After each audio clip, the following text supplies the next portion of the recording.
Shalom, salam sejahtera, selamat pagi. Saya menyapa saudara-saudara dimanapun saudara berada, khususnya sidang jemaat Tuhan yang hari ini sedang beribadah di rumah kita masing-masing.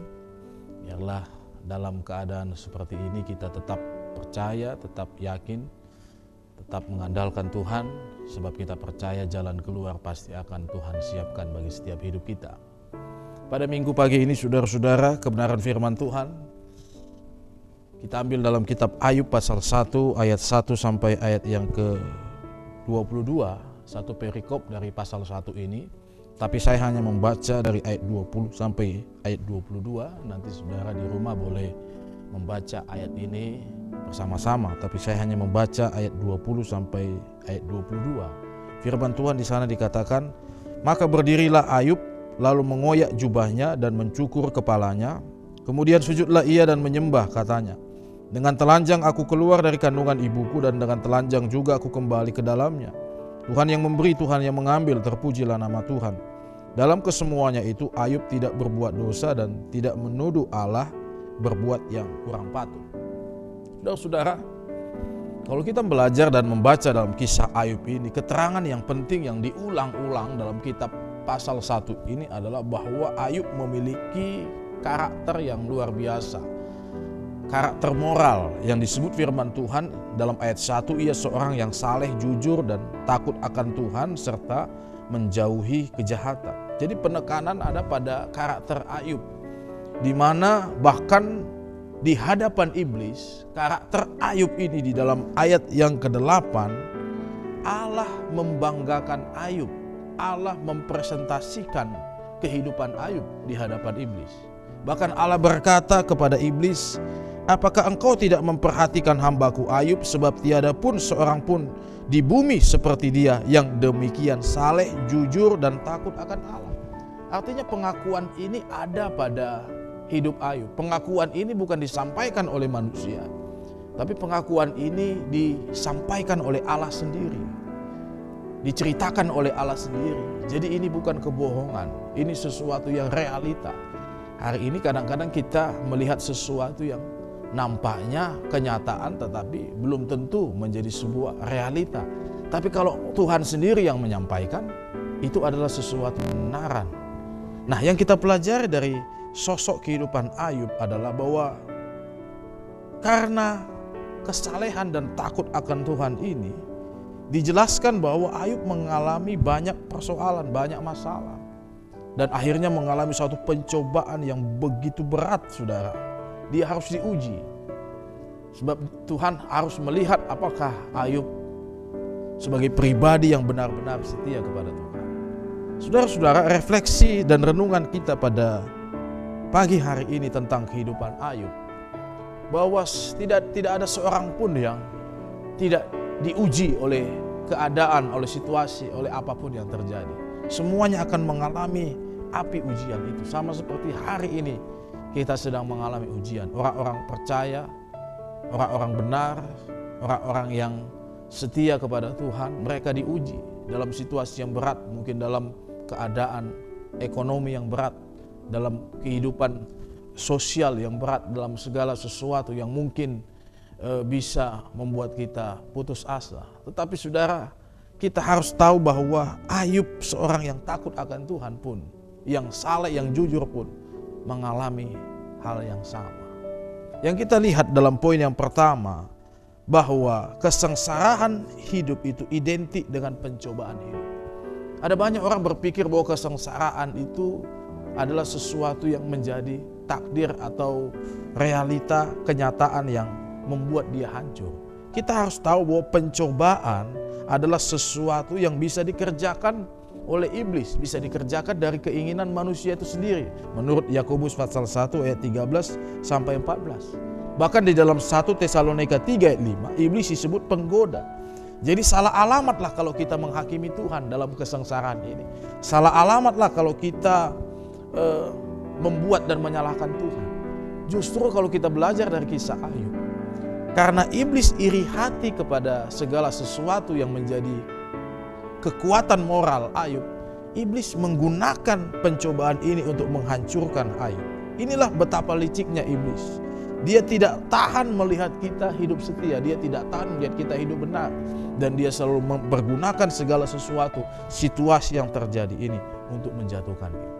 Jadi anggaplah ini sebuah pencobaan bagi gereja Tuhan, bagi hidup orang-orang benar, bagi siapa saja. Dan pencobaan itu tentu ada batasnya. Firman Tuhan berkata, pencobaan-pencobaan yang kamu alami tidak melebihi dari kekuatanmu. Lalu yang kedua yang kita pelajari dari kisah Ayub ini, apa yang harus kita lakukan ketika kita mengalami pencobaan? Belajarlah seperti Ayub. Ia tidak menjadikan Tuhan sebagai musuhnya, melainkan sedapat mungkin bergantung pada Tuhan. Lihatlah ayat yang ke-20, dia berdiri dan dia sujud menyembah, dia berkata Tuhan yang memberi, Tuhan yang mengambil. Artinya bahwa dia menjadikan Tuhan sebagai sandaran kehidupannya. Dia bukan memusuhi Tuhan. Ada orang yang ketika pencobaan datang, dia memusuhi Tuhan.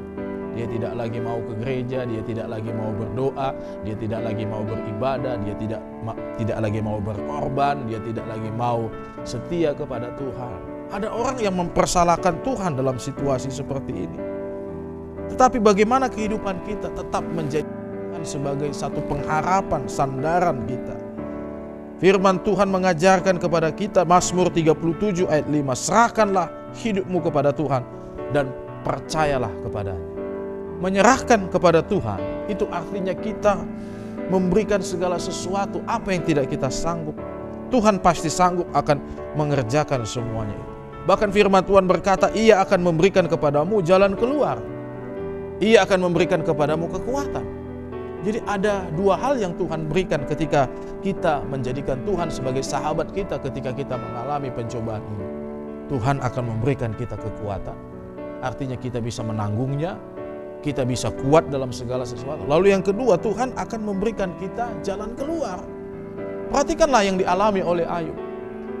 Tuhan memberikan dia kekuatan walaupun kesehatannya hilang, hartanya hilang, keluarganya, anak-anaknya hilang. Tapi Tuhan tidak hilang di dalam hidupnya. Lalu Tuhan juga memberikan kepada dia jalan keluar. Tuhan memberkati dia 2 kali lipat. Segala sesuatu yang terjadi hari ini, jangan kita arahkan pada masalah yang begitu besar. Ada banyak berita-berita yang menakutkan. Orang-orang Kristen akhirnya mengalami kepanikan, kekhawatiran yang berlebihan. Tapi kita harus terlebih kuat, bahkan rajin untuk membaca firman Tuhan. Sebab disinilah kekuatan kita.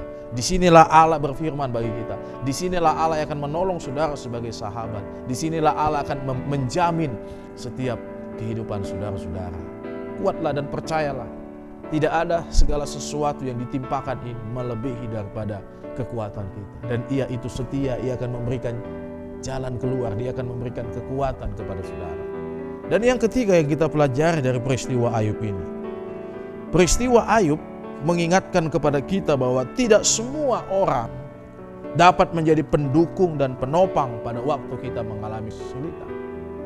Terbukti di dalam Ayub pasal 2 ayat yang ke-9 dan ayat 10 di sana dikatakan, berkatalah istrinya kepadanya, masih bertekunkah engkau dalam kesalehanmu? Kutukilah Allahmu dan matilah. Tetapi jawab Ayub kepadanya, engkau berbicara seperti perempuan gila. Apakah kita mau menerima yang baik dari Allah, tetapi tidak mau menerima yang buruk? Dalam kesemuanya itu Ayub tidak berbuat dosa dengan bibirnya.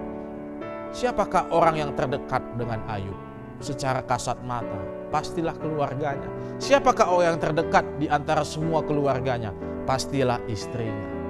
Istri yang sudah bersama-sama dengan dia puluhan tahun. Istri yang sudah memberikan dia, mengaruniakan anak 10 kepada Ayub. Istri yang sudah mendampingi dia. Tapi saudara perhatikan, orang yang terdekat di samping Ayub selama bertahun-tahun adalah orang yang berkata, kutukilah Allahmu dan matilah engkau. Artinya dalam semua keadaan ini tidak semua bisa menjadi topangan, tidak semua bisa menjadi dukungan bagi hidup kita. Carilah pribadi-pribadi yang tepat supaya Tuhan akan mengirim kepada kita pemulihan. Pribadi-pribadi itu hanya ada ketika kita bersama dengan Tuhan. Duduk di kaki Tuhan, berdoa, tetap setia, dan kita percaya bahwa iman kita akan tetap kuat.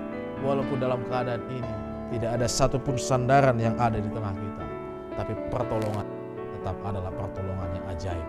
Tuhan akan memberikan saudara kekuatan hari ini. Saya berdoa buat saudara dimanapun saudara berada, yang sedang ada di rumah, tetaplah setia kepada Tuhan. Jangan tinggalkan imanmu, jangan gugurkan nyala api yang ada di dalam hatimu untuk bisa terus melayani Tuhan. Yakinlah Tuhan pasti akan memberikan kita jalan keluar. Yakinlah Tuhan akan memberikan kita kekuatan. Karena Tuhan akan membuktikan siapa kita yang sebenarnya lewat ujian yang terjadi hari ini. Tuhan Yesus memberkati kita semua saudara-saudara. Haleluya.